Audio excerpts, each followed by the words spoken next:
अस्सलाम वालेकुम everyone, welcome back to my channel. Pizza reviews. Hopefully आप सब लोग बिल्कुल ठीक ठाक होंगे। आज की वीडियो में आप लोगों के साथ शेयर करेंगे ड्रामा सीरियल तेरे बिन का सुपर डुपर रिव्यू। वीडियो को आखिर तक लाजमी देखिएगा। अगर आप लोग न्यू अपडेट्स भी देखना चाहते हैं तो चैनल को जल्दी से सब्सक्राइब कर लीजिए। तो चलिए देखते हैं आज का रिव्यू। मुर्तसिम मीरब को इस हालत में देखकर बहुत ज्यादा परेशान होता है और इसके लिए दुआ करता है कि अल्लाह जो ये चाहती है इसको जल्दी से मिल जाए, मेरी यही दुआ है। दुआ करने के बाद देखता है मीरब वहाँ पर नहीं होती और बहुत ज्यादा परेशान हो जाता है और भागता दौड़ता है उसे ढूंढने के लिए।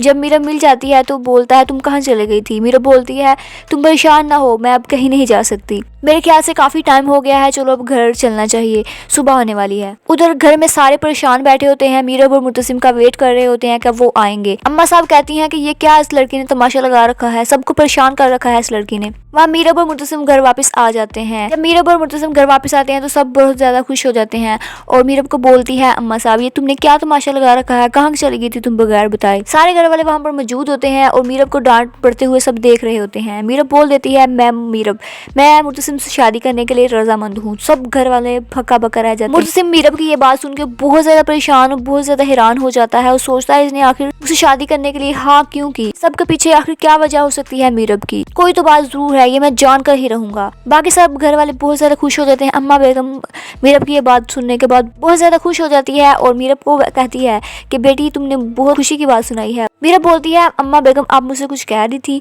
अम्मा बेगम बोलती है नहीं बेटा कुछ नहीं, ऐसी कोई बात नहीं है, तुमने इतनी खुशी की खबर सुना दी है तो वो बात इस बात की निस्बत कुछ भी नहीं है। मुर्तसिम का दिल अभी भी रजामंद नहीं हुआ मीरब से शादी करने के लिए और तो और हया यहाँ से भाग जाती है। ये बात सुनने के बाद आखिर उसने हाँ की। हया अपने कमरे में जाकर बहुत ज्यादा रोती है, चिल्लाती है और बोलती है कि अगर मैं मुर्तसिम की दुल्हन नहीं बनूंगी तो मीरब भी नहीं बन सकती, मेरा नाम भी हया है, मैं ऐसा कभी भी नहीं होने दूंगी। मरियम मुर्तसिम की बहन उसको बहुत ज्यादा समझाती है कि तुम क्यों भूल नहीं सकती भाई को, भूल जाओ वो तुम्हारा नहीं हो सकता कभी भी, लेकिन हया इस बात को मानने के लिए तैयार ही नहीं है। मुर्तसिम भी ये सब सुनने के बाद वहाँ से बहुत गुस्से से चला जाता है और अनवर बहुत ज़्यादा खुश हो जाता है अपनी बेटी की बात सुनकर और उसके सर पर प्यार का हाथ भी फेर देता है और दुआ देता है कि अल्लाह तुम्हें हमेशा खुश रखे। लेकिन मीरब ने ये फैसला मजबूरी के तहत किया है। बहुत ज़्यादा दुखी होती है, कमरे में आकर बहुत ज़्यादा रोती है और बोलती है या अल्लाह मेरे साथ ये क्या हो रहा है, मैंने कभी भी अपनी ज़िंदगी में ये कभी नहीं सोचा कि मेरे साथ ये सब कुछ होगा। अल्लाह कभी भी इस तरह का नसीब कभी किसी लड़की का ना लिखे, किसी लड़के के साथ ऐसा कभी भी ना। उधर मुर्तसिम भी बहुत ज़्यादा गुस्से में होता है और पिलर में अपना हाथ दे मारता है। उधर उसकी माँ आ जाती है, बोलती है तुम क्या सोच रहे हो। फिर कहती है हाँ तुमने टाइम मांगा था तो मैं इधर ही मौजूद हूँ, तुम जल्दी से सोच के मुझे बता। मुर्तसिम बोलता है मैं क्या हूँ आपके लिए। अम्मा बेगम बताती है तुम मुर्तसिम खान हो, मेरे बेटे हो, इस खानदान के वाली वारिस हो। मुर्तसिम कहता है सिर्फ कहती हैं आप, ये मानती नहीं है। अम्मा बेगम बोलती है मैं मानती हूँ, मुझे पूरा यकीन है, तुम हमारे खानदानी गद्दी के जानशीन हो। एक जमाना है जब हमारे बड़ों की इज्जत करता है। मुर्तसिम कहता है क्या बड़ों की बात मानी जाती थी।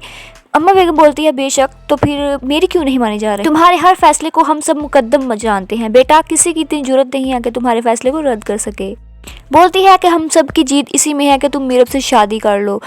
तो मुर्तसिम बहुत ज़्यादा गुस्से में आ जाता है, बोलता है मीरब मीरब मीरब क्या उसी की मर्जी चलेगी, मेरी कोई मर्जी नहीं है क्या। वो बोलेगी हाँ और मैं हाँ कर दूंगा, वो मना करेगी तो मैं मना कर दूंगा शादी के लिए, मैं उससे शादी नहीं करूंगा, आखिर मीरब से ही क्यों। तो अम्मा बेगम बोलती है वो इस खानदान की सबसे पढ़ी लिखी और सबसे खूबसूरत लड़की है, अब उसने हाँ भी कर दी है ना शादी के लिए, इसलिए तुम उससे शादी लाजमी करोगे। बोलता है मैं उसी के पास जा रहा था पूछने के लिए कि उसने आखिर शादी के लिए हाँ की। मुर्तसिम मीरब से बात करने के लिए उसके रूम में जा रहा होता है कि रास्ते में स्टेज हया बैठी होती है और बोलती है कि मैं यही सोच रही हूँ कि आखिर उसने हाँ की ही क्यों, आते ही उसने शादी के लिए हाँ कर दी, तुम उससे कभी भी शादी मत करना, मैं उसको कभी भी इस घर की मालकिन और तुम्हारे हमसफर बनते हुए नहीं देख सकूंगी, मैं मर जाऊंगी। मुझसे मीरब के रूम में चला जाता है और वो रो रही होती है। बोलता क्यों तुम क्यों रो रही हो। मीरब कहती है कि मेरी आंख में कुछ चला गया था, वो अब साफ हो चुका है, इसलिए मुझे सब कुछ साफ साफ नजर आ रहा है। तुम पूछता है तुमने शादी के लिए आखिर हाँ क्यों की, इसके पीछे क्या वजह है।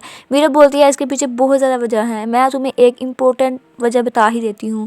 मैं यतीम हो चुकी हूँ, मेरे पास कोई घर नहीं है रहने के लिए, इसलिए मुझे तुम्हारे से शादी करनी ही होगी। मुर्तसिम भी बहुत ज़्यादा परेशान और आंखों में आंसू ले आता है। बोलता है क्या तुम अभी भी मुझसे नफरत करती हो। तो मीरब बोलती है जिस तरह एक मोहब्बत के लिए एक निगाह ही काफ़ी होती है ना, इस तरह से एक इंसान के लिए नफरत मिटाने के लिए भी एक घड़ी लम्हा ही काफ़ी होता है।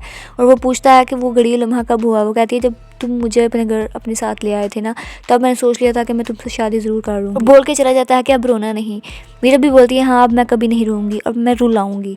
मुझसे वापस चला जाता है। वापसी पे स्टेयर्स पर फिर से हया उससे मिल जाती है, लेकिन बगैर उसे कुछ कहे, बगैर कुछ उससे सुने वहाँ से चला जाता है। अपनी माँ के पास चला जाता है। माँ वहाँ पर अभी भी उसका इंतज़ार कर रही होती है। वो आते ही उसको अपने गले से लगा लेती है और बहुत ज़्यादा खुश हो जाती है। कहती है हम सबका फ़ायदा ही इसमें है, तो तुमने बहुत अच्छा फैसला कर लिया कि उसे शादी कर रहे हो। ये सब देखने के बाद हया बहुत ज़्यादा परेशान हो जाती है, वहाँ से भाग चली जाती है। बहुत ज़्यादा कोशिश करेगी कि इन दोनों की शादी नहीं हो, लेकिन कोई भी इसको रोक नहीं पाएगा। दूसरी तरफ मरियम मीरब के रूम के बाहर से गुजर रही होती है और मीरब वहाँ से आ जाती है। बोलती है तुम बड़ी परेशान नजर आ रही हो, मैंने तो तुम्हारे बारे से शादी करने के लिए हाँ बोल दी। बोलती है तुमने इतना ड्रामा क्यों किया जब तुमने हाँ ही करनी थी। तो मीरब बोलती है तुम सब के लिए ये ड्रामा लग रहा है, लेकिन मैं दुआ करती हूँ कि अल्लाह तुम्हें कभी भी इस मुसीबत में ना लाए, और अगर तुम आ भी गई तो मैं तुम्हारा बहुत साथ दूंगी। जब अपना ज़रा सा ख्याल रखें। अल्लाह हाफिज़। Thank you so much.